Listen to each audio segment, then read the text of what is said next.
Well, who are these fine fellows? These are the Sanctifiers. Their whole job within the ecclesiarchy is to support pilgrims on their journey. And that may be a vocation they chose rather than one that was assigned. They do like following people around and making sure that the word of the God Emperor is being followed. This is going to be a kill team for the game. Kill team. A new kill team. We're pretty sure that they're going to be Adepta Sororitas. The Imperial agents don't have a monopoly on the kill teams, you know. These are very Adeptus Ministorum. And the Ministorum models live in the Adepta Sororitas Codex, unless Games Workshop plans to rip them out and make a Codex Ecclesiarchy sometime in the future. So I expect this is the new Adepta Sororitas kill team. We're not getting a Celestian kill team, where it's Celestians with guns, maybe a few of them would also have shields. That's a bit disappointing. We know how much literally every single one of us go on and on about how much we want Celestians with guns. Doesn't look like it's going to happen anytime soon. So what are the models? We get a confessor, that is the leader. That is the person who leads a group of ecclesiarchy people. Big robes mean big importance. And he's raising his big maul while also reading. Don't know if he's meant to be in combat or just reciting prayers. Probably the second one. We have a cherub that stabs people. Good use of a cherub. A conflagrator, which is a person who really loves fire.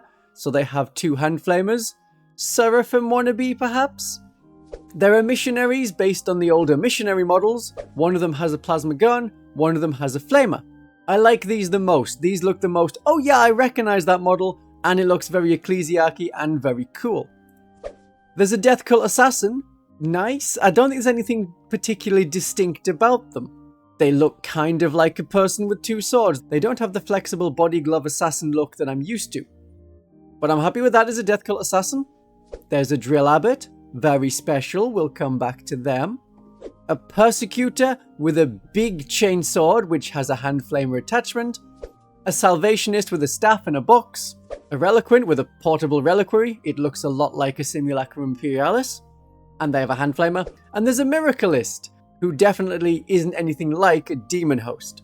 But the path from ecclesiarchy lover to a cursed cultist might be a shorter one than we think. They will be sold in a kill team box called Blood and Zeal, and probably get their own standalone release with 40k rules in about 4 months' time. It has varied depending on the kill team as to how long you have to wait after the main box comes out until you can buy just this one kill team by itself. I'm expecting it to be one unit rather than a bunch of different character models. It'll be a squad of 10 or 11 models for 40k. Depends how the cherub is, whether they count as a token or as an actual model. What would they do in 40k? We don't really know, but fire? They do fire. The unit has a plasma gun, a flamer, a model with 2 hand flamers, an additional hand flamer, the Zealot's Vindictor, which is part flamer, a death cult assassin, and a few combat weapons from the drill abbot and confessor. Perhaps a special rule from the Salvationist and the Miracleist, the cherub likely as an ability token. Unlike, say, the Inquisitorial Agents box, all of these models look unique and you only get 1 of each, with no suggestion of alternate builds or other weapon options. What could we do with them when they come out?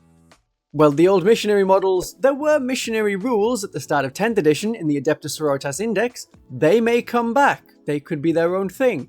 Unlikely when they're sold in a box with other models though. The drill abbot is Preacher Joseph Koriv, someone who serves Inquisitor Covenant of the Ordo Malleus in the Inquisitor 54mm size game that came out in 2001. So like Damien 1427 from the Inquisitor range, they were an Archoflagellant. They had their own, oh you can build them if you want, in 40k's 32mm scale models.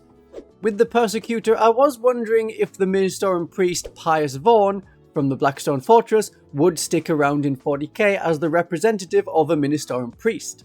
They might not be around as a character in 11th edition of 40k, but as they are now on a separate sprue and sold for an absurdly high price for 1 plastic model, she will probably stick around with rules in 40k. This could be a good box set if you want to have conversions for lots of characters.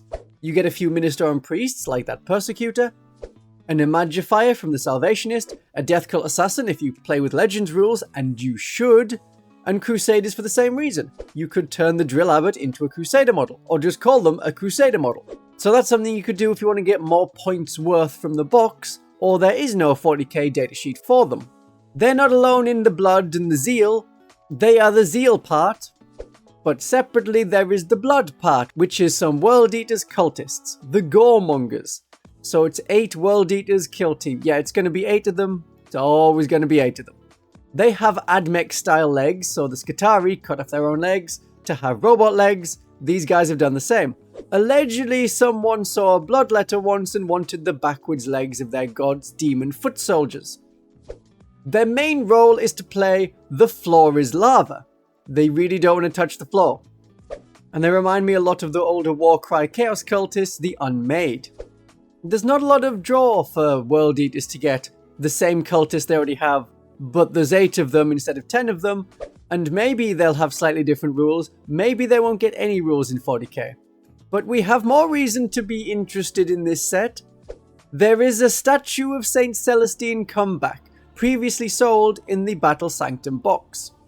There's also meant to be advice in the set you buy it in to make it look more chaos, but that should be easy with the pile of skulls at the bottom of it.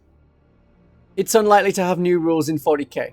We're not seeing new fortification rules appear anywhere in this edition. This will just be part of the battlefield debris and statues. They give you the benefit of cover. In fact, it really easily conveys the benefit of cover.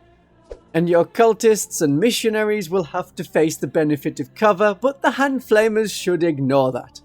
We'll figure that out. Have a great day of 40k.